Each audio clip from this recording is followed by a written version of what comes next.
Everyone, welcome back to the Texans Probe. Today, we're here with Drew. Oh wait, I did not put it on my X. Let me change that. That was my bad. I went live on the wrong. That's funny. I went live on the wrong things. That was not good.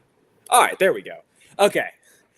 Hello, everyone. Welcome back to the Texans Probe. Today, we're back with Drew. We're going to kind of discuss, obviously, the Vikings game. I'm so excited to get into all the tape and the film from that game. There was a lot to be excited about, especially on the offensive line from a couple guys. I think there was a lot on offense. I didn't watch a lot of the defense. I know Drew got into more of the defense. We'll probably watch some of it here. I was kind of waiting. I didn't want to watch all of it, so I was kind of waiting. There you go. I was kind of waiting for the thing to wait on the defense a little bit to see some guys. But I know EJ Speed had a really good game just from the eye test. I thought Jamal Hill played well. We'll get into that later. Drew, how you feeling after the first game, man? Feeling good. I didn't really sit down and watch much of the game. I think, I'm sure most people didn't really watch after, the second half started. But for me, it was cool to just, be able to, after the game is over, watch all 22 and kind of see if players stood out, see who struggled. And we can definitely get into a lot of that because there's some players that just don't really give that appeal of making a 53-man roster for sure. Yeah. I mean, we were just talking about it off here, but there's a lot of guys that were impressive in that game that I don't think are necessarily going to make the team. John Mechie had a really good game. I still don't think he's going to make this football team. And this is probably a good time actually. If you want, we could kind of make some changes to the 53 at the end of this episode. Kind of after we watch some of the all-22, we could make some adjustments in how we feel about that. Some of the interesting notes from the game. We're going to start with kind of injury updates and some of the camp updates from today. But I just wanted to start with some of the guys some of the things that I noticed from the game. Not watching all 22, but watching it just because I sat for the four quarters. So I was there. I kind of picked up on some things. I didn't see Dylan Horton at all. I don't know if he was injured or if he was just not playing in this game, but he didn't play a single snap for the Texans. I thought that was pretty interesting. He was a guy that I know the Texans are right. Very interesting. And I wanted to see him. So I didn't see him at all. It's kind of you would imagine it would have been an injury thing, but Mm-hmm. You had said previously that Solomon Byrd was a standout, and then you also heard that Horton was a camp standout. So now that Horton doesn't play, I don't think there was an injury. That's kind of one of those weird situations. Maybe he's made the team. Maybe Horton stood out so much that they're just you don't even need to go out there. Yeah, no, I mean, that's an interesting one because I'm not super high on Dylan Horton, but I know the Texans really like him. Exactly. If they're high on him, that's their opinion. But I feel like Darrell Taylor is essentially a lock, and he was out there. So I think it was more of an injury. Yeah, it's just very weird. But that was just kind of the first thing I noticed when I was checking out the starting defense, seeing who was out there, and I saw Solomon Byrd at the second edge rusher, and I was like, oh. Well, I mean, I like Solomon Byrd, but I was like, okay, at some point is Dylan Horton going to rotate in, and he never took any snaps. So that was just something that I noticed. Yeah. Cade Stover, I thought was out there. We kind of talked about him. We didn't know if he'd necessarily be out there. He had a good game receiving. We kind of had a little bit different. I thought he did some nice things in the blocking game. You were a little bit more critical of his blocking. We'll get into that. There's definitely some things. And the thing is about that is it's the same exact thing that happened last year. And why is he on the field in this role? And so I'm seeing the same things over again. It comes back to this is what happens. Some things you just cannot develop. You cannot add to your toolbox. And it appears this might be something. Yep, we'll get into that more. I thought, if you want to get into, I thought Brevin Jordan had a couple nice blocks in this game. I put the chat up. I always forget to put chat up. But yeah, I thought he had a pretty nice game as well. In the blocking game, he had a couple nice passes. He sat down and zoned pretty well. What are some other guys that I thought did pretty well in this game for themselves? I thought Casey Toohill later on had a pretty good game. He made some plays. He had a nice little pass. He was showing up. That's impressive. Yep. He had a nice game. Who were some other guys? Jamal Hill made a couple plays as well. He looked fast out in the field. He made a nice play on the punt return, which obviously unfortunate. British Brooks definitely made a play on special teams. Yeah, British Brooks made a big play on special teams as well. I actually would say that Jakob Johnson, when he was the lead blocker, he seemed to hit his landmarks. He seemed to have enough strength to kick the defenders out and be productive there. And I'm sure we'll look at those clips too. But that's really all I need. Is when you're a lead blocker, when you're a fullback, if you can just get in their way, if you can get a little bit of a pop on them, you're going to be Yep. just fine. The rushing lanes will be good. So. Yep. All right, we got some people in chat. Yeah, EJ Speed was the guy United that he was like the first guy we brought up. he was like the first standout we brought up earlier in the episode. It wouldn't be an episode without you forgetting about chat. Yeah, that's a very weekly episode thing for me at this point. It feels like. All right, but let's go ahead and get into some injury news. And some signing news because the Texans kind of brought in a new player technically today, but it was kind of announced yesterday. So Jalen Mills, which was funny because I kind of was on your sheet, yeah. He was on my 53 as a guy that I thought they were going to sign. They announced it yesterday.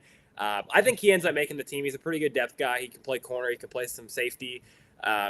He'll help with the secondary depth, which didn't have necessarily the best game in Minnesota. So that's a piece to the secondary that they added. C.J. Gardner-Johnson, his injury doesn't seem to be too bad. It seems like we kind of escaped that one there. Maybe he, how that happened? Maybe he misses a game, 2 games, something like that. But he's not going to be out for an extended period, so that's a big thing. Jimmy Ward, no update on Jimmy Ward. I have no idea what that situation is. No update on Joe Mixon either. I don't know update on Joe Mixon. Christian Harris and Dameon Pierce were out there today. They're not necessarily in team drills yet, but they're working on the side. Derek Barnett, Folo Fadakasu was activated from PUP today, so they're on their way back. They're close. 2 very key rotational guys for the Texans that were really productive last season. I know, obviously, Drew, Derek Barnett, number 1 fan. And I like Folu a lot. I think everyone Folu's a good run defender. Having him is nice.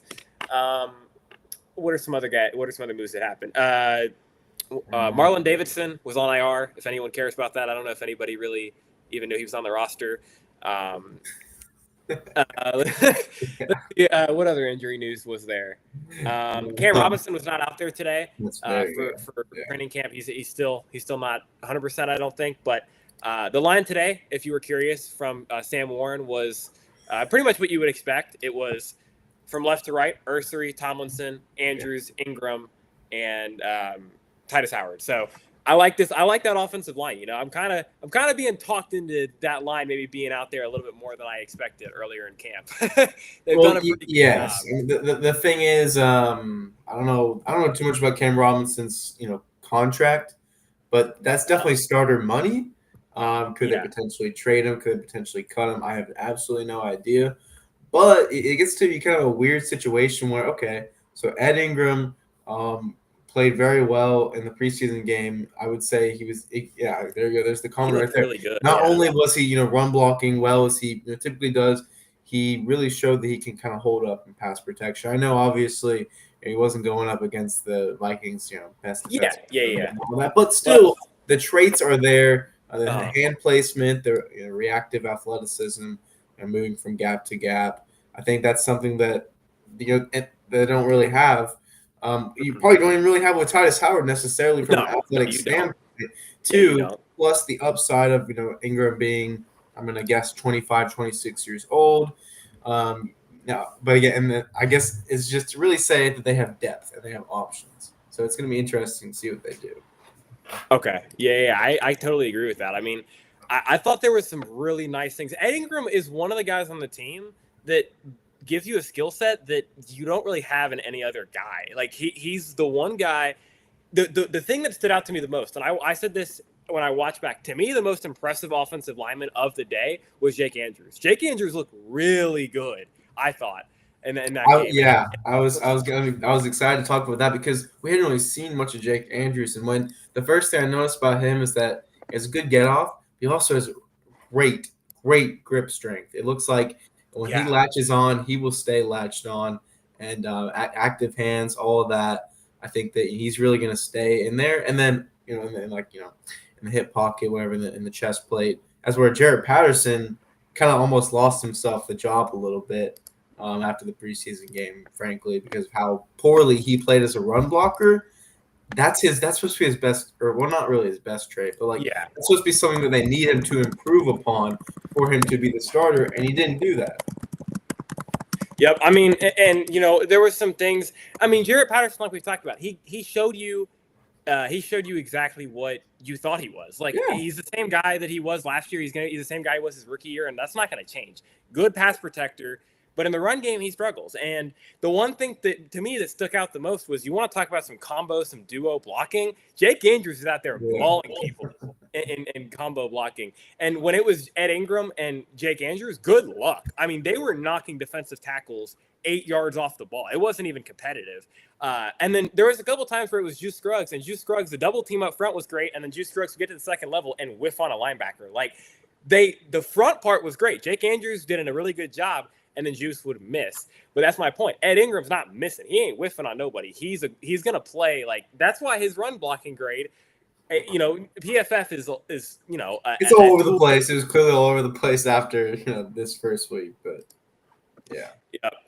But I mean, the run game, Ed Ingram's always been able to run block really well. By the way, just because I know Brevin Jordan, they were just talking about that. Yeah, Brevin Jordan's hurt in camp. He appears to be a lower leg injury. He's in tears, I guess. That's not good. Oh, jeez. So, yeah, that's not good. Oh. When you hear it worded that way, it's very concerning. Yeah, that's unfortunate, man. I hope he's all right, but that's not good, man. All right, well, I guess we were talking about injury stuff, so there's that.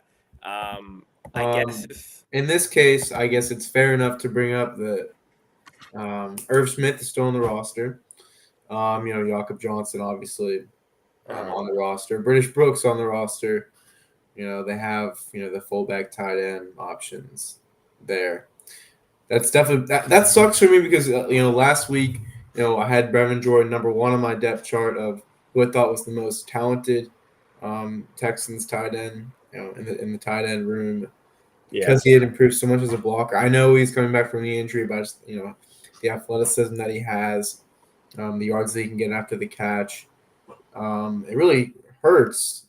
Even me hurts to see him go down like that because of the potential that we know that he has.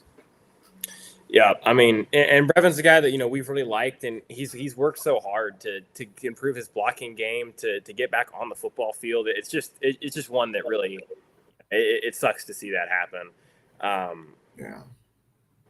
It's one of those things that it's part of the sport. Unfortunately, it's going to happen, but it's just, you hate to see it to a guy that's worked so hard. Like, obviously, if you want to talk about the Texans.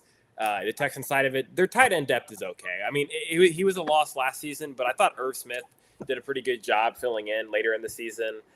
They're going to rely on Cade Stover a decent amount. Schultz is going to be relied on. It's tough. It's a tough thing, but they do have the depth. Jakob Johnson's the guy that's played a lot of tight end camp too, so they'll be all right at the position. It's not like you were expecting Brevin to be a star player or anything, but. No, I mean, I would say the upside was there.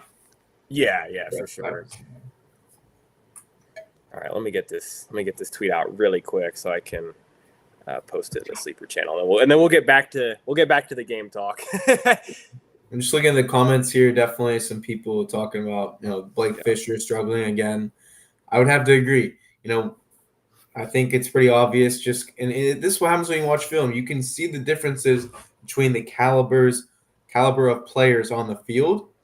And so when you look at left tackle all the way to right guard, then you see the right tackle. Like, well, why is this guy literally struggling? Why is he not being able to block people and pass protection for as long, or to sustain a block on the run game as much? It's because that Blake Fisher, there is a reason why I did not believe that he was a second round pick.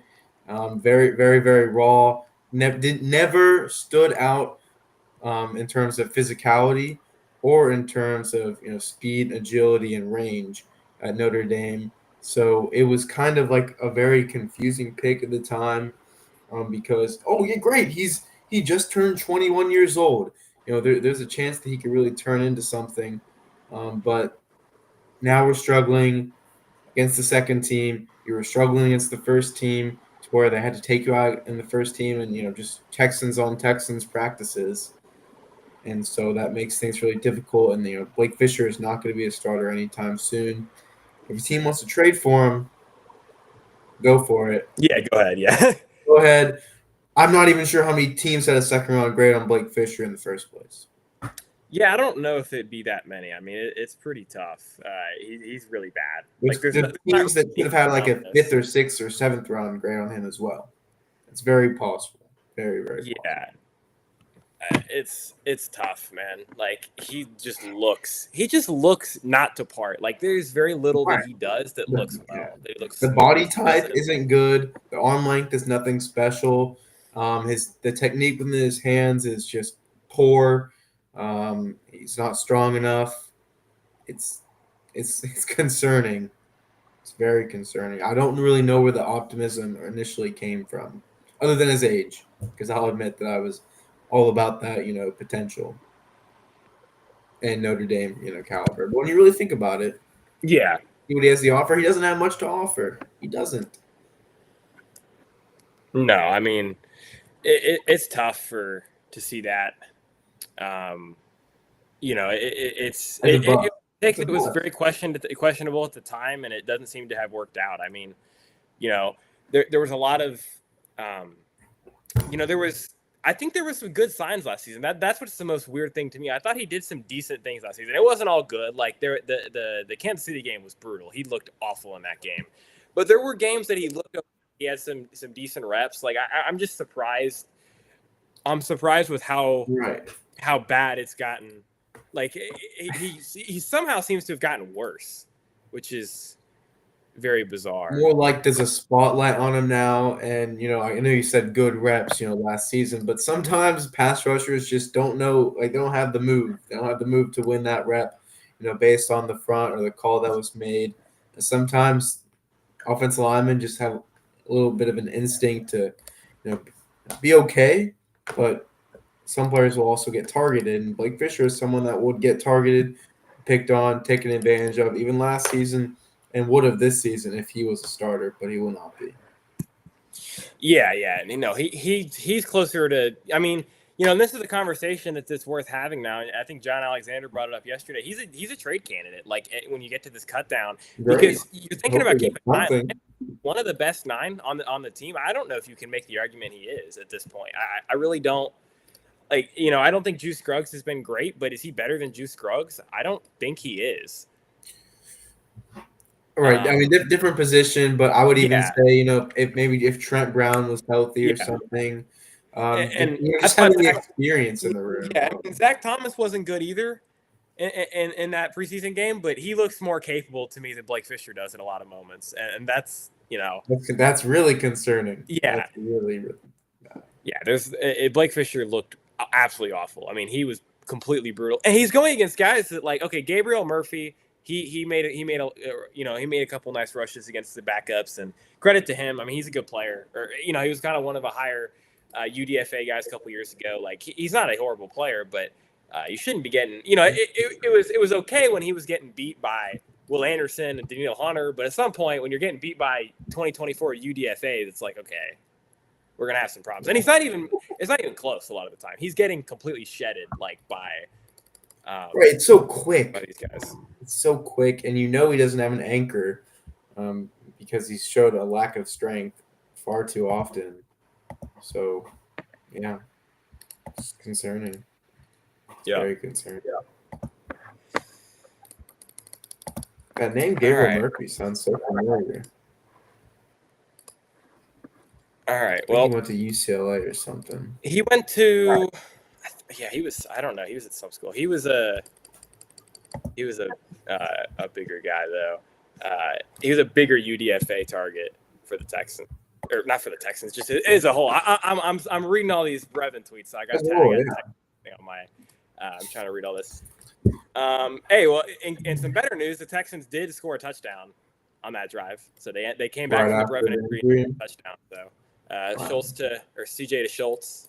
So offense having a good day, which is nice. Clearly. Yeah, I mean, I love guess to see that. Love to see that. The secondary in terms of safeties is a little limited, but I guess Kalen Bullock's out there, so who knows. Who knows? Yep.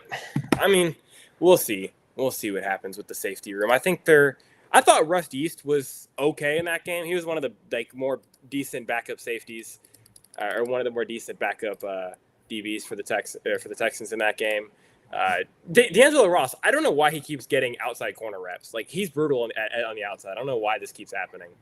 At some point, Yeah, you almost feel bad for him because like, shouldn't a team like have a preseason plan? You have 90 players to sign, and you can't sign even one corner over 6 feet tall to go play on the boundary. I mean, Jalen yeah, Smith, not I even a don't know pure why this keeps boundary happening. corner. D'Angelo Ross, not a pure boundary corner. Miles Bryant certainly shouldn't be playing on the boundary. You're setting guys up for failure almost a little bit. But they just like they. I guess they just really liked the traits that Ross had. Special teams player too. Obviously, I like Jalen Smith. So Yeah, yeah. Jalen Smith he's had really good moments in camp. Like I said, I didn't watch a whole lot of the defense, so I was kind of hoping to get more into it at this point. yeah, But Jalen Smith, I thought, has had a really good camp so far, and I'm going to be watching him at the joint practice when I'm there on Thursday. I'm going to be watching him in the Carolina game. I'm very excited about this week for camp. I think it's going to be a very fun one. well, the interesting thing about Jalen Smith is that he was matched up with Jordan Addison for quite a few snaps from what I saw. They were also playing a lot of cover 3, cover 4 as usual. When he was in man coverage, Addison got him a little bit at the release point, but Smith definitely showed that he was still a good enough athlete to kind of stay near him. Yeah. All right. I think what we can do now, by the way, like I said, CJ Stroud's apparently having an awesome day in camp, which is awesome to see. They've kind of opened up the offense. We love to see that. Love to see that. And, credit to the offensive line, because for CJ to have a good day, they have to perform. And this is not the line that you were expecting, play. But Ed Ingram, to me, has shown that he deserves to be this backup guard. And I was not a fan of this. We talked about this 2 episodes ago or 3 weeks ago. I was like, I don't know why Ed Ingram's getting the reps over Juice Scruggs. And I watched this game and I'm like, I see why he's getting the reps. Yeah, there you go. That's what I'm saying. I never have an issue with admitting that the coaching staff. I always tend to trust coaching staffs. At the beginning, until I'm proven that there's no reason to trust them with certain situations, I'm gonna trust them. They watch way more tape than me. They have all this. So I was like, okay, I'm gonna give Ed Ingram a shot. And whether or not he ends up, playing well for the Texans, later on, in the regular season and more preseason games and camp, he showed to me that he can at least be a dominant run blocker, and they don't have that outside of him. So that's something to be excited about as well. I mean, frankly, even Titus Howard has never really moved me in certain categories. He's just kind of always been like a average to maybe slightly above average player. That's where Ed Ingram gives you juice, juice as a run blocker, and I think if he can consistently do it, you should definitely start him at guard. As where Titus Howard, experienced tackle who apparently has showed up, in camp as a tackle when he's been put, back out there, when we've heard. So that could be something. Yeah, the thing with me for Titus is I think Titus has always been better at tackle. I don't think this is much of a debate. I don't get why there's people out there that say, oh, why He's is never a better guard. He actually He's the best position that he played was left tackle. Yeah, when he was left tackle, he was absolutely dynamite. Barely allowed any pressure. Had an insanely high grade when he played tackle. By the way, for those that do like PFF. And he also has experience. Hold on, give me 1 second. I posted this, so he has experience completely shutting out Myles Garrett and T.J. Watt in one-on-one matchups as a right tackle. So yeah, he's a better tackle than guard. He's always been that way. So to me, the debate becomes: do you think Cam Robinson is better enough than Ursary/Ingram to play him and then move the line around? Yeah, I have really no idea. I honestly just would play Ursary and kind of you have to almost forget that you signed Cam Robinson, but knowing that's great depth. Yeah, I mean, you can't. Cam Robinson is the ideal swing tackle. If that was the move, I mean, okay, yeah, I have it here. I won't share a screen yet, but he started 4 games. He started 4 games at left tackle. Titus did in 2021. He had an 89.9 pass block grade, 79.8 offensive grade. He allowed 2 pressures over the 4 games with a 99.0 efficiency grade. So that's near elite. Like that's pretty incredible actually. It's really good numbers. Probably had the highest pass block grade over those 4 weeks. He probably did. I could check that. Maybe we'll have to check that later. Yeah, we can get it. He's not going to end up playing left tackle, so it doesn't really matter. Right, no, we're kind of discussing it. Earthry, I mean, at the end of the day, Earthry's probably your left tackle of the future if you like him there. So I don't have an issue with moving him there now. And John Alexander, he spent it all that he said that he thought that the offensive line and the tackles as a whole have held up better since Cam Robinson went out and they played Titus and Earthry at tackle. He thought the lines looked better. Exactly. So that's something to be, it could be thinking about. And like what we talk about, I would say Titus Howard's a better tackle than Cam Robinson. Like that would be something that I feel pretty confident in saying. I think he's a better tackle than Cam is. It would just come down to if you think you can get even okay play from Ed Ingram. Right. Because the nice part about the guard position for the Texans this season is Lakin's going to probably play every single game. So you don't have to worry about replacing him unless he's terrible. He's not going to miss games. So you don't have to worry about like shuffling that around. You would just say, okay, Ed, if you can get production from Ed or Juice or, I don't know, Ed Juice, Jalen Thomas, if you can get something, you keep Jalen Thomas, then you can run with that tackle duo and be good with that. I mean, that's ideal if you could do that. And you for sure can probably put Jarrett Patterson at left guard for a game or two. He's going to protect the passer, and more time in a scheme, more time in a gap scheme, he could hypothetically improve upon his technique a little bit. So, all right, yep. I don't feel too bad about the guard position. Yeah. Let's go ahead and let's get into some of this film that we have. We'll highlight certain guys. Obviously, I think the 3 we want to highlight offensively. I know you have some clips that you want to share as well. So, we can do is we can go through this. We can go through the thread if you want first, and then we can get to all the offensive plays will be on this thread. So these are all the first half ones. I didn't go through the second half completely. Me neither. I didn't really care to watch a lot of the second half, all 22. I'm going to go through it. I did watch one play. It was really. I really wanted to watch this half because you got a lot of the offensive linemen in here. All right. This is exactly what I was talking. This is the first play. Yeah, Jakob Johnson. Yeah, it's a really good job by him. Definitely good at filling. So Jakob's 43. He starts. They're in they're an I.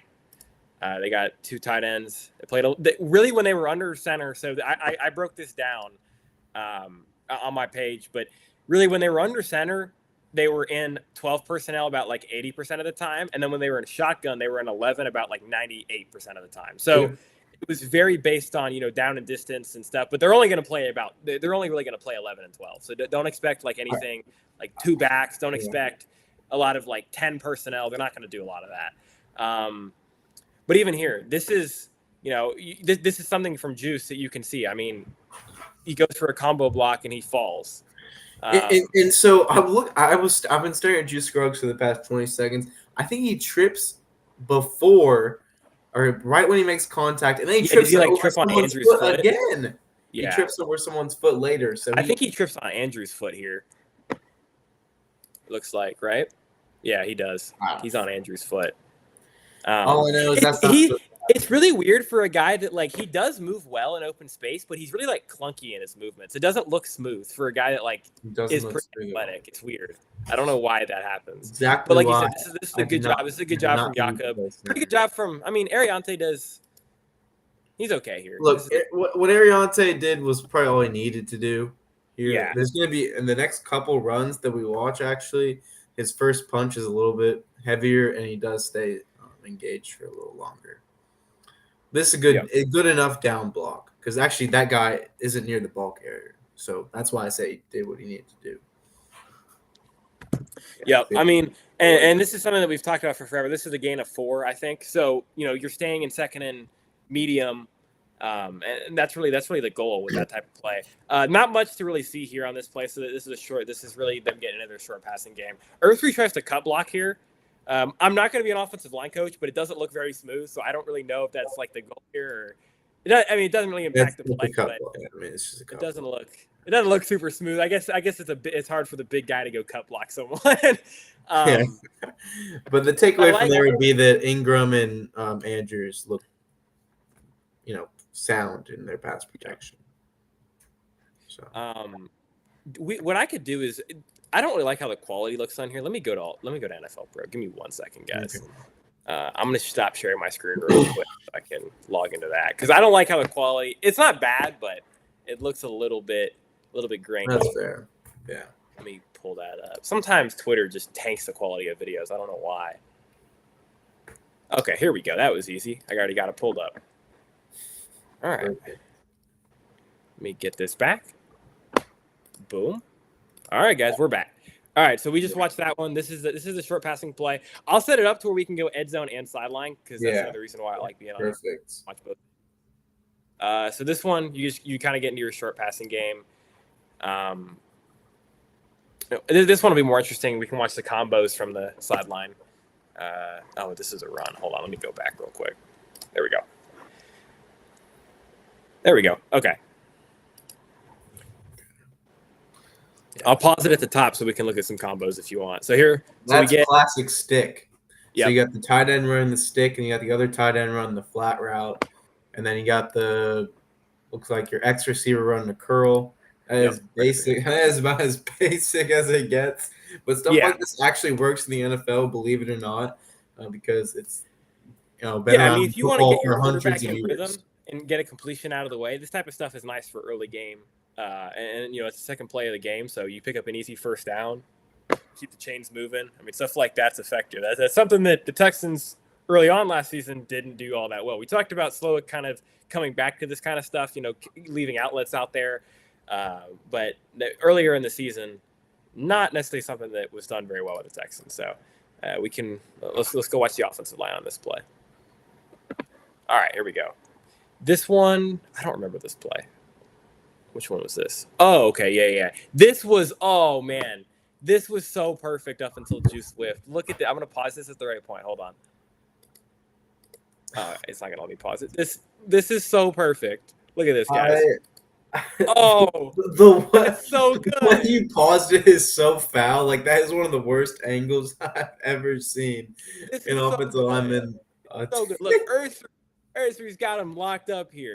Ingram and Andrews completely clear their guys out. I mean, they are completely out of the play. They took these guys. Hey, look at Ingram. I mean, Ingram's getting physical here. Or is that Andrews? That's Andrews. Look at that. Completely took him out on the swim. Ingram's just overpowering him. Fisher does a good job sealing his guy as well. He's sealed. If this block is made, granted, Dare's not breaking the run, so it doesn't really matter at the end of the day. Dare's getting tackled by this guy. But, if this is Joe Mixon here, and we hit this hole, or if it's Damian Pierce, and we hit this hole, and Juice makes the block, we're talking about 25 yards. So, you couldn't ask for a lot better blocking execution, here. And so, I don't actually, know. this is what I did notice. Yeah, I did not like the block by Stover at all. Okay. He continues to show that he cannot. I'm not the biggest knower of that kind of stuff. So that looks like a hold. It kind of yeah. The Texans got away with some he being a little absolutely grabby. Actually, you know what, Jacob? That is a hold. He tackled him. He literally tackled him. Yeah, they got away with being a little bit grabby here. Right there. Two hilarious plays. That is a hold. Right there. Oh my God. He's got him. He doesn't understand that you have leverage. You have to turn your shoulders. You have to drive your legs. He's just catching the damn block. He did this every single time last season. Yeah. And this is something that, maybe Nick Haley, I'm sure Nick is one of Nick Haley's probably guys. in his fucking ear watching the tape. Yeah. He's going to bring this up. Same for Juice. I'm sure this was hell to watch. Oh, yeah. Yeah, Juice is that was really rough from him. Because even the thing with that is I know it moved on to the next play, but you could with Juice you could or with Stover you can miss a block on the tight end like that. But if Juice just makes his block, that's a huge gain, and he didn't. So Well, if they had called the flag, I mean, yeah, it's true obviously too. that'd be a All big right, trouble. so you're in 2nd and 1 here after the 9-yard gain. This is not great from Fisher. Let's see. Um, So he has the pad level, but then he shows again a lack of strength because he got completely forklifted. The guy, his hands yeah, weren't here, even that I'll fully pause it. extended. I'll pause it when you get so Yeah. you can see him essentially just throw Fisher off. It was really just a simple punch and shed. It was like one of those tackle dummies, and they work Yeah, in practice. That's what he made Blake Fisher look like. but again, you want to. This is the thing that I was watching most closely. Look at the combo blocking here from Ed Right. and Andrews. Man, he's on his ass. And look how Andrews he's got the tight grippers. I just absolutely love when you see an interior offensive lineman have really great grip strength. Andrews has it. Absolutely. Yeah. What do you think about Jakob's block here? Getting up on Ivan Pace. I think he absolutely lunged and he just didn't play with any leverage. Yeah, I thought this was one of his weaker blocks. I thought he had a good game, but this was not. Yeah. This was not one of the examples of it. I didn't think. That was really poor technique. Yeah, but again, it's a nice job. This was better from Cade. This was a better block from him. But on the outside. The problem is you don't put someone in there that cannot push out the edge rusher. If you're not physically capable of pushing out the edge rusher, you should not be in on this play. He got bounced back. Yeah, it's not what you need on this play. You need him to kick him out. Well, in case you're curious, MJ Stewart's going to talk to the media. So, in case you wanted to hear that, I don't know why he's talking to media, but our new superstar, strong safety. There we go. All right, another run play here. This was I remember this one. This was a good block from Jakob. This was Ursary. Yeah, Turner kind of slants in. I think this is this one, and he seals it. Turner's in the wide line here. Later, right? Oh, no, this isn't this one yet. Yeah. This was I thought a little weird. If you can really slow it down, I was a little concerned about Dare's choice. Yeah, I agree with that. Can I slow it down on here? Yeah, I can. All right. We'll put it 0.5. It was a little strange. I thought, this play was clearly designed to go right here. Right, because that was where the gap was actually there too. Like if Jakob's kind of going like that, he's trying to maybe Dare thought that he fucked up the block or whatever. I still think okay, maybe from Dare's standpoint, I get it. Dare's probably not going to shed this tackle if it's like if we talk about if it's Damian Pierce or Nick Chubb, he's going to go in between the tackle blocks every you run single through this time. hole and run through the tackle. And you have a huge gain because Jakob. It's not a great block, but it's not a horrible job either. I mean, actually, he kind of holds him. He lunged again. This is the problem. Yeah, I mean, he's actually. But again, let's see if he goes off his feet. Jakob. Yep, he does. Totally left his feet. So that's another issue. Yeah, Jakob. Jakob. I don't think Jakob's played football in a couple of years, so. He might have been a little antsy out here trying to go make a block. Jakob's been a good blocking fullback, so he'll probably clean this up. I think I was probably thinking of the plays in the second half that I watched where he was really, he was in the second quarter as well. He did some nice things there. He did have some good blocks later. No, he did. The first play was a good block from him. I watched all of Woody Marks' carries, and so here we can watch the double team here from Andrews and Scruggs. This was nice. Let's see if we can. Yeah. I mean, he's totally out of the play. But again, I don't know. Maybe it's not a good angle for Juice, but I'm not sure why he's playing at this angle when he knows the run's here. He's coming at Pace like sideways. There's no shot for him to make this block. He has no shot. And that's kind of similar to the issue they had on the other time. It's like, why are you taking that angle? Why? Yeah. I don't understand. Yeah, and he's not a poor athlete necessarily. No, yeah, that's what I'm saying. He moves so clunky. Like he's a good athlete, but he just doesn't move well. It's weird. Because he did. That's a fine job, but he's coming at him. He doesn't really need to like go as hard here and come at him with this angle because the problem becomes if he whiffs like on Pace like this, then if Dari hits this hole, Pace is probably making this play. Like Pace is getting him for it's still a decent game, but easily. Pace is making. I mean, Pace ends up making the tackle. He comes all the way across the line. So he's an athlete, but he's not athletic. Yeah. What does Juice Scruggs do? Are we having this conversation? This is what I mean when I say film is hard to watch at times. This is exactly what I mean. Yeah, and Juice Scruggs, this is why the All-22 is always important because I was watching Juice Scruggs during the game and like, man, he actually did some decent things. And then you go back and watch him, like, I don't know about that. Pass protection. This was a nice concept, Haley. You got kind of the pivot option route here, corner. I guess it's an out. Oh, it's an out look at goal. And this is I love this concept because you allow. I don't know who that is. Whoever that is, he can find the space. This is Watson right here.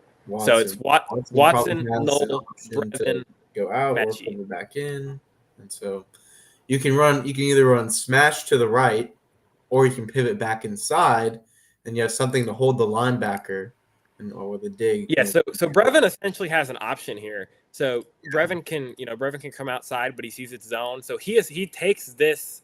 I guess I'm assuming he this absolutely holds him. Yeah. He has him here. Good throw by Mills. Good job by Mechie. Accurate, good job by Mechie kind of finding the zone, getting his head around, taking the hit as well.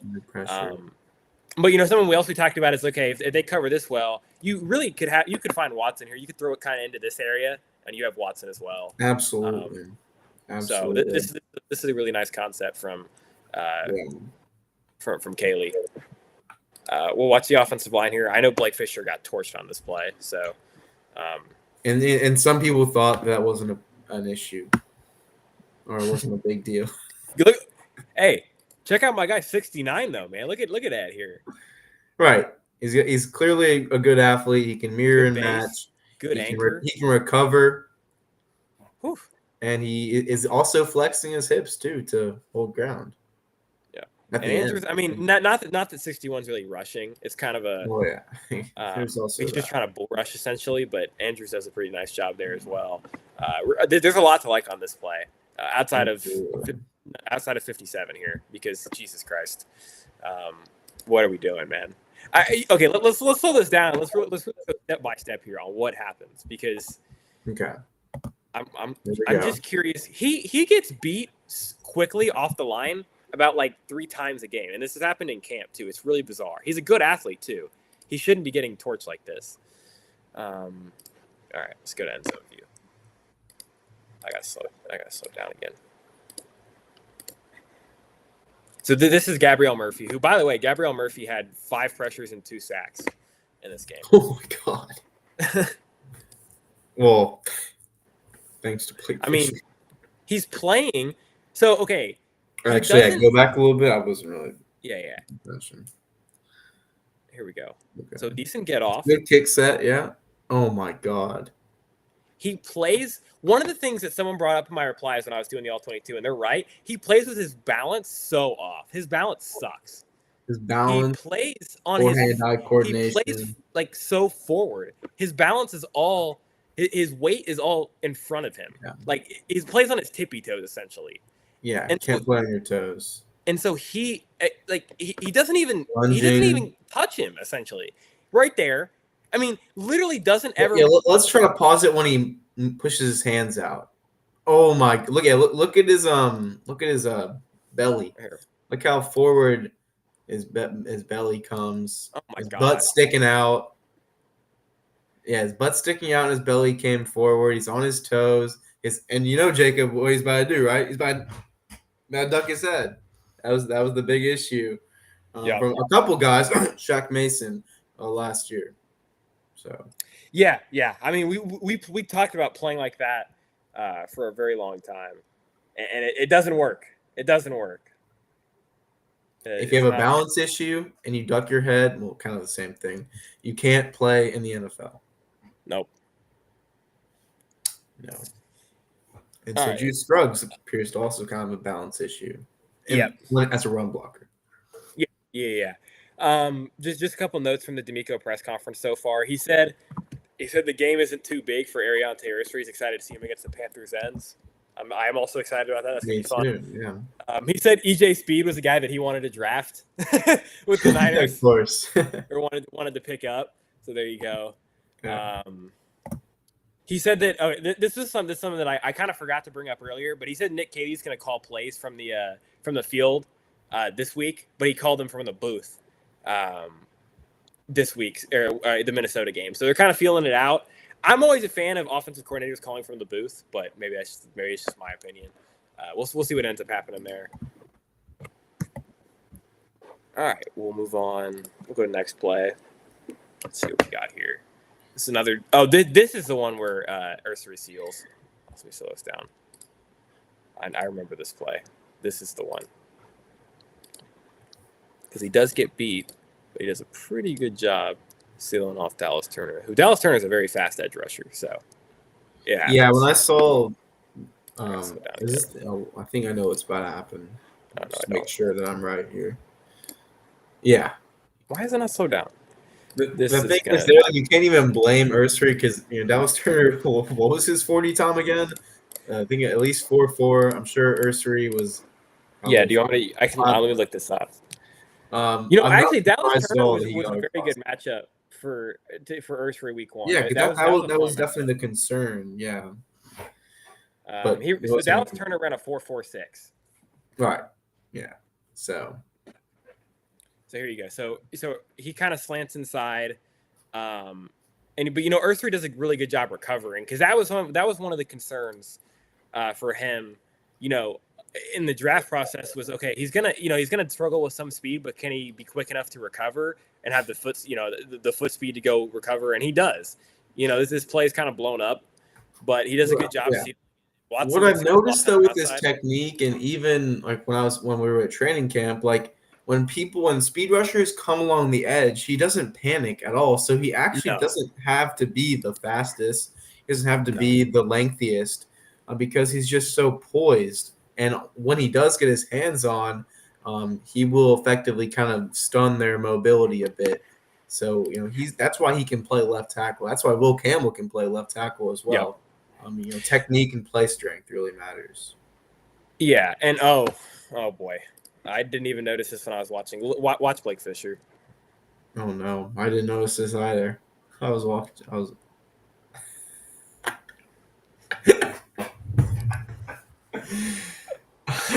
I didn't even see this when I was watching the first time. Jesus, man. This is ducking your head 101. Like, this is what you do not do as an offensive lineman. He comes in. I mean, it's God, keep your eyes up, son. But he can't do it. The problem is he can't do it because he doesn't have enough upper body strength to sustain like a punch there. Yeah, he looks. No, this is frustrating. You look at these two. These two look closer body type wise. Closer body type than Jordan and Mechie. Yeah. Right? Is that a fair thing? By the way, this is what I was talking about when I said the Texans got away with plenty of holds. I mean, look at Brevin. I don't know how the hell this didn't get called. I mean, this is the most blatant hold I've ever seen. The ref is looking at it. Yeah. I mean, he's tackling him. Oh my God. But to be fair to Brevin, he did kind of trip here. But I'm just saying this was an obvious hold. Yeah. Like Brett, he kind of falls. Did he trip on Fisher? Mate? Okay, so Blake Fisher technically trips, or no, he doesn't. I don't know if he didn't trip. He did not trip. He did not trip. No, I think he never used his hands. He never even tried to get leverage and turn the other way. He never even tried. Yeah, that's brutal, man. Like I said, I was watching the left side on this play, so I didn't even catch Brevin, or I didn't even catch Fisher. Jesus, man. It's like I remember like either last year or 2 years ago, whenever it was, just watching Kenyon Green clips and like almost laughing because it was so bad. We've done that twice now, and this is preseason. Yeah, I don't know, man. There's just very little hope. Then he full starts. He's about to full start.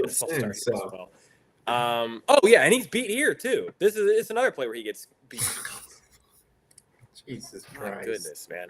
All right, let's watch this and slow this down. I don't know how you can. I've tried. I tried throughout camp. I tried to stay positive about Blake Fisher. I don't know at what point you can just straight up be like, this guy's just terrible, because it's hard to watch. Like, this is just bad. And granted, like Mills probably still should make the throw, but if like he doesn't even come close. Nope. The Maybe he didn't. the weirdest thing to me with Blake Fisher is athletic. Like, he doesn't look it, but he is.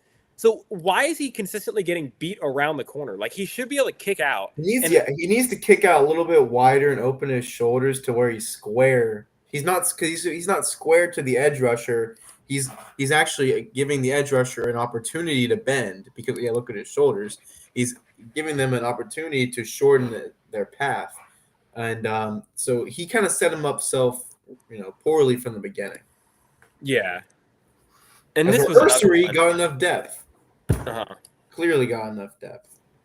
Yeah, this was actually a pretty good job by him and good job by Juice. Kind of Yeah. closing the gap, maintaining leverage so that if there was a design stunt, he would still be able to turn. Whatever, he clearly seals that off, and then that should have been a touchdown. And Andrews is pretty bendy here. If you want to watch this, he kind of that natural leverage, baby. I love me a short center. Look at that. Oh, look at this pocket. And don't look at the right side. Look at right here. Cut it off right here. This is beautiful stuff, man. And this was one of Ed Ingram's like worst plays. This is probably a hold as well. I don't know when you watch him. This is a pretty good move by the T. He kind of. I'm not really sure how this isn't called. I mean, he just grabs him. It's very strange that they didn't call any holdings. We've seen at least 3. No, Ed had a good game, but yeah, this is one of his weaker. I don't really know what happens here. He kind of just gets hit with his hands are almost too high. His hands are, especially against a pass rusher that's clearly very lengthy. Yeah. He should have just tried to match his movement. Mm-hmm. Because it's going to be so hard for a tall guy to get lower and overwhelm Ingram, because Ingram clearly has, the lower pad level. Yeah. They just kind of try to stay. Let's watch it from this angle. Let's watch the pass concept from Kaylee, because this. Oh. That was our text. There we go. Y'all saw the link if y'all wanted to. Y'all want to hop in with us? No, I'm kidding. I don't think it was like that. But here you go. All right, we have. So you're running. Oh, you got out and up with the seam, and then a post wheel on the right. I have never ever seen that from Bobby Slowick.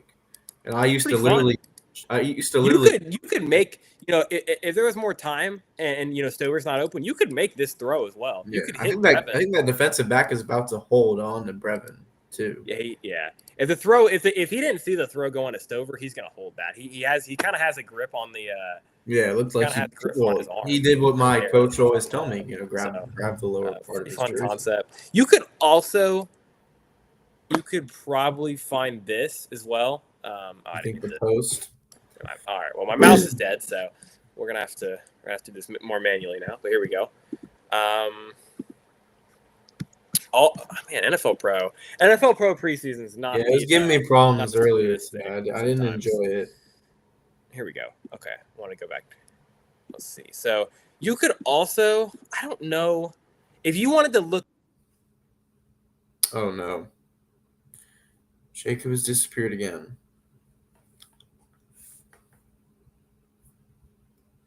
Let's see if he's coming back.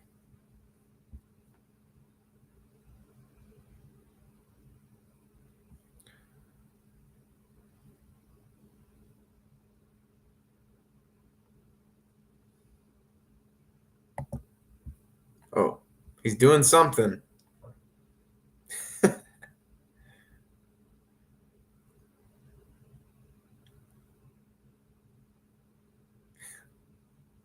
Okay. He's loading back up, and Jacob will be back shortly.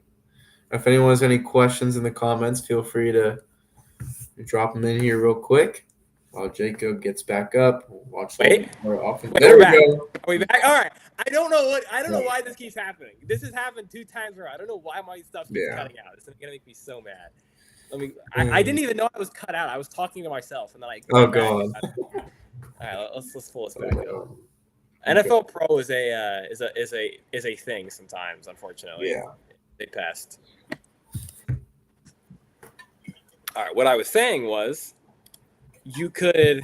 I don't know where I cut out, so I'm gonna just start from what I was saying. What I was saying is there's multiple options here that you could throw this ball to, because I think you could try to fit this ball into Knoll as well, throw it into this open space if you look off this linebacker. Throw it kind of in a second window, fit it kind of in this area. You would, like I said, you'd have to kind of look off this linebacker a little bit, but you Right. can do it. But you don't have to, because this side of the field's wide open. So Looks like he wins the route though. I think. no, I think does. Yeah. Yeah. I think he did. I think he did a good job here. He just moves. Yeah. He just moves well, man. He just moves so smooth. And the scary part is that he can also run incredibly fast on a straight line. But he also has tempo control. He's able to win in one-on-one scenarios and man coverage.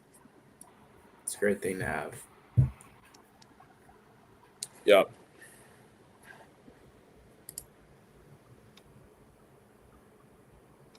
Whew. Yeah, I think the tight end there should have definitely found the apex, scooted over a little bit, but that's a good pass by Mills. You can see what he was trying to do there. And Yeah, then so even there. ball start. Woo, he's so nervous. Again, this all stems from the fact that his kick out, he doesn't get depth, and they can bend around the corner on him. Mm-hmm. So he's trying to get out here. Now he's trying to cheat. Oh, look at that. He got enough depth, and he escorted him inside. Yeah. Which is funny, because we're going to watch a play later, and this same guy gets him on a spin. So it looks like Daniil Hunter matched up against him. Jeez. Then we got a screen here to Jalen Knoll. What a play by Jalen Knoll, actually. I do want to highlight this. This was awesome. This is really good.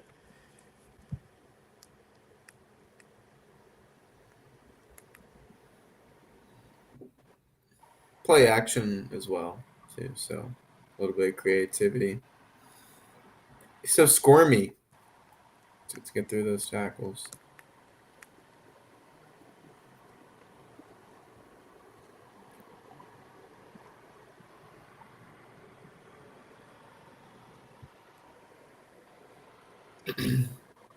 Wow. Yeah, that's awesome, man. Really good job from Brevin, too. He made a nice block there. All right, we can after this first series, we can just go through and kind of highlight some plays. We don't have to watch like every play, because I don't want this to be a 2-hour episode. Yeah, I know. I'll go share my screen on some of the plays. Okay, yeah, awesome. After this drive, we'll do that. Yeah, whatever you want to highlight. And I have a couple things that we can highlight as well. Yeah. From I watched a play in the third quarter that I thought was nice. Okay. Well, let's see what this play is. You got a little shift to deuce. It's just classic play action boot to the left. Mm-hmm. But the motion could always cause them to adjust, and then they quickly snap it. So, yep, they're essentially just trying to get this guy right here, 54. Yeah, and they got him. So you could also throw this ball to Justin Watson if you wanted. He's open as well. So good concept, easy score, great drive from the Texans. That's your favorite, Jacob. Play action to the left with the right-handed quarterback. Yeah. That is one of my pet peeves. I don't like it, because I think it's just harder to make the throw, but I get you have to do this. I don't mind it as much when you're throwing a check down, though. I don't like when teams try to take deep shots with it. I think it's just weird. Like, it's a lot harder to do. But I don't mind. Barrios, correct? That is Barrios, yeah. Okay. Yeah, he still looks athletic enough to be Barrios had a couple other here before we get to yours. Let me show some of Barrios catches. Okay, let's do that. This was one I wanted to. Is that one? This one. This was a really nice job by Kaylee as well. So you start out, you're going 3-by-1, and then you motion into this bunch set with Barrios kind of coming in, and you essentially have a pick into a free release out, and he wins the route too. Yep. So this is a 3rd and 3. And like I said, so you have an essential pick. I think that's Lachey. That looks like Luke Lachey to me. 42. Yeah, Yes, that it is. That's Luke is. Lachey. So you're in you're in 11 personnel. Woody is your back. It's not a pick necessarily because he is trying to run a route, but it's you essentially create a free release for your most athletic guy on the field. And the fun part is you can imagine this type of play, and this is Jalen Noller, Christian Kirk, or Nico Collins in the slot, and you're picking up 20 yards after the catch as well because there's good separation here. Like a lot of Barrios, it's not the best throw either. You could get this more to the outside. If you're CJ, you kind of want to get it. You could get it out here and then have him kind of try to turn out field. But either way, it's an easy first down. Is the biggest thing. It's a great free release. You don't have to worry about being up at the line on him. I He love just it. kind of sits here, boom. Yeah, I mean, look, And if you made watch one other Barrios catch and on another Mechie, third down. then when you watch Barrios and Mechie, like right there running the rest, they both look athletic enough. They both, definitely quick slot receivers would be their archetype. So that's All right, why so the battle once is. again, this is another Barrios first down, and I think this was third and 4. So again, you're in third and medium. You start out, you're in empty. This is Jawar. So Jawar motions back into the backfield. You can see it's a man, right? He follows him, so you're in man. And then you get Barrios. I don't remember this one as well. So Barrios is in the slot. That's Lachey. I mean, it's a similar thing. He just runs an out route, and he just wins it. I mean, I don't know what they're checking to here, but Slovis Something's checks going on. He checks. Barrios acknowledges it there, and they just have they have another free release out essentially. Nice job from Barrios. Barrios looks smooth to me. Like we said, he looks that's pretty the thing. smooth out there. And that was my biggest thing with him is if he can look smooth on offense, there's no reason to not keep him on the roster because he can return kicks. And he looked pretty good to me. So I think he's doing a good job. I think he would be a favorite to make the team. I think he locked it in. I think I'm going to actually change my roster projection right now. Yeah, but he's gonna be on mine. All right, I ended that. So you can share your screen whenever. I don't know if I have the poll for you. So let's see. I'm gonna try. Okay, I clicked it. Yep, I can add it. There we go. All right. So I'm fairly confident the first ones here we've already watched. So we'll go to this one. It should be a running play. Okay, yeah, I messed that one up. I remember that. Okay, here we go.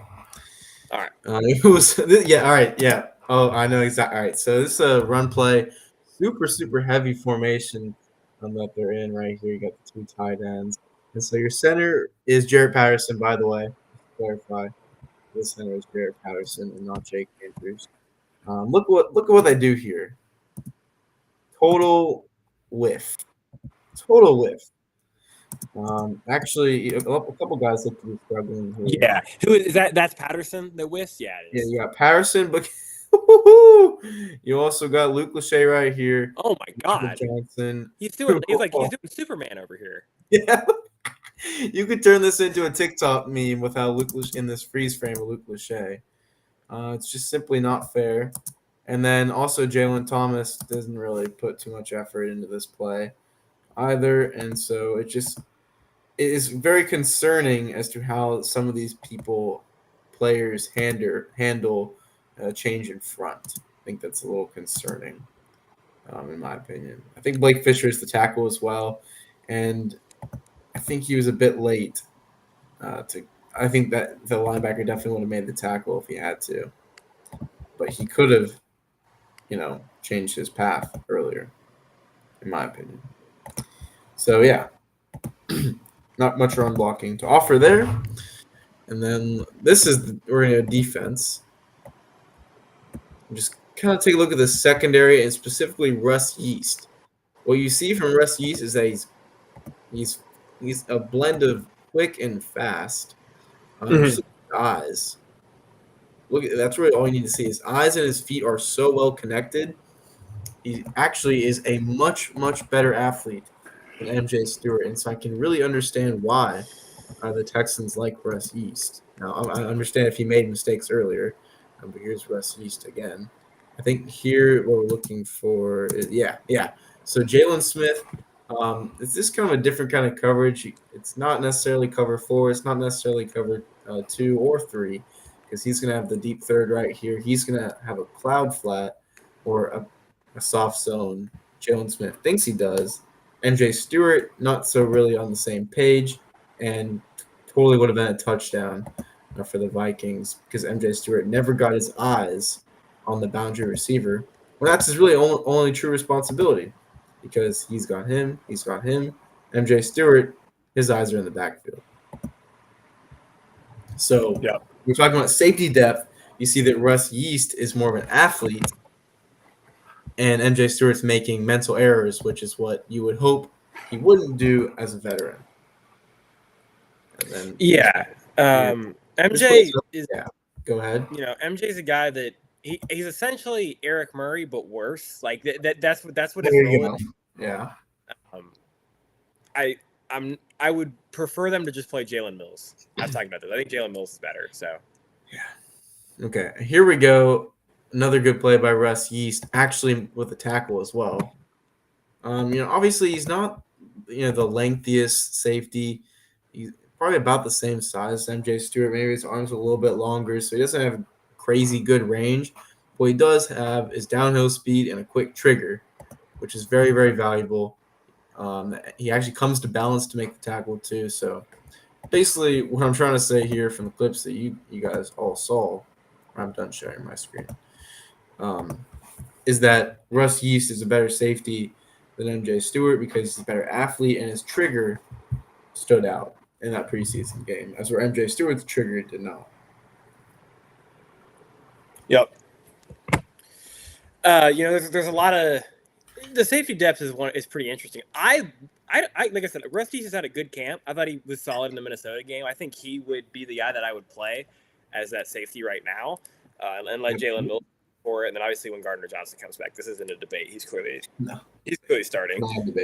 Jimmy Ward as well. If he ever comes back when that situation happens, he'll be a guy that could start as well. So, there's something interesting to kind of note there. With the safety competition, that was good stuff, Drew. Like I said, I hadn't watched a lot of the defensive stuff, so yeah, I hadn't watched Russ Yeast in my entire life, so to see that he was actually a good athlete and he had instincts, he had a trigger, it was good to watch. And Jalen Smith, from what I saw, held up enough.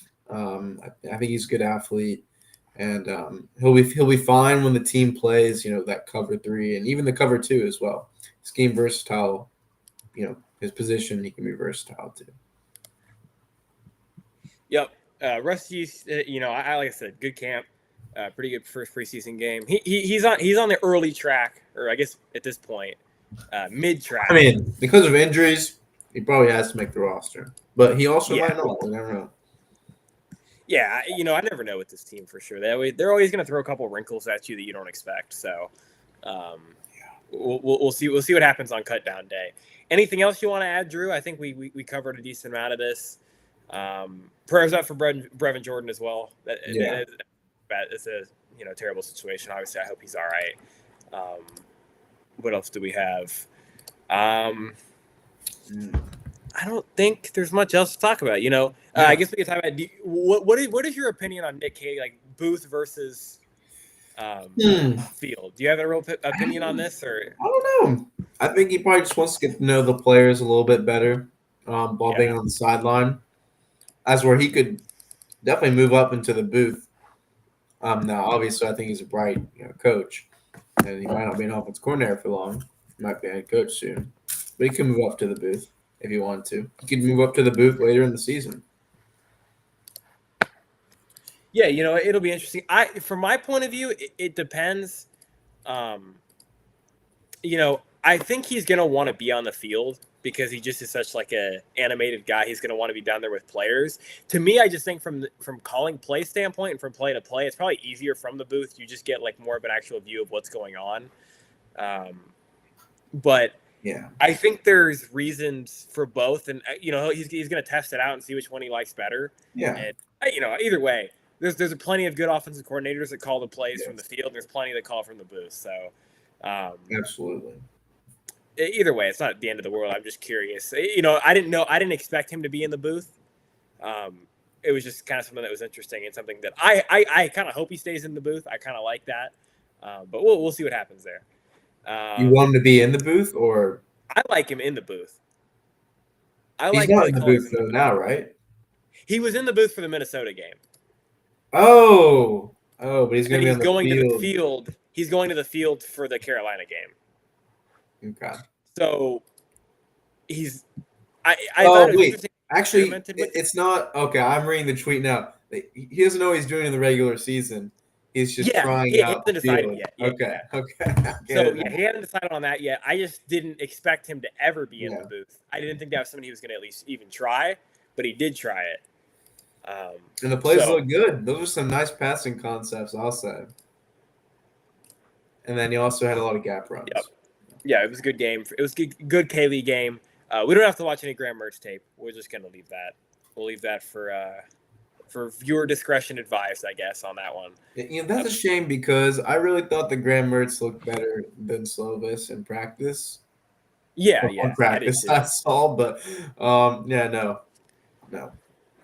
Yep, that's an unfortunate situation. All right, well, we appreciate everyone for tuning in. This was a kind of an interesting first one. There was some trial and error with this. It's kind of hard because we're not going to watch a lot of like different plays. We just wanted to watch the early offense because Yeah. a lot of the guys didn't play. After that, like there were some bad Juice Scruggs moments. There were some good Juice Scruggs moments. There was later on there was a lot of good Ed Ingram moments. I'm gonna assume it was average at best Juice Scruggs moments. Yeah, Juice did not look great in this game. Like I said, the best linemen were Andrews, Ingram, Ursery. I think we could pretty much all agree on that one. Yeah. By the way, Eli Cox, if you want to watch that fourth quarter tape, was absolutely brutal. He was horrible. Which I've been on this. Eli Cox was a guy that got a little bit of hype because the Texans' offensive line stinks, but he's horrible, man. I don't know where this hype came from. But no, there's a reason that some players go undrafted, Jacob. That is true.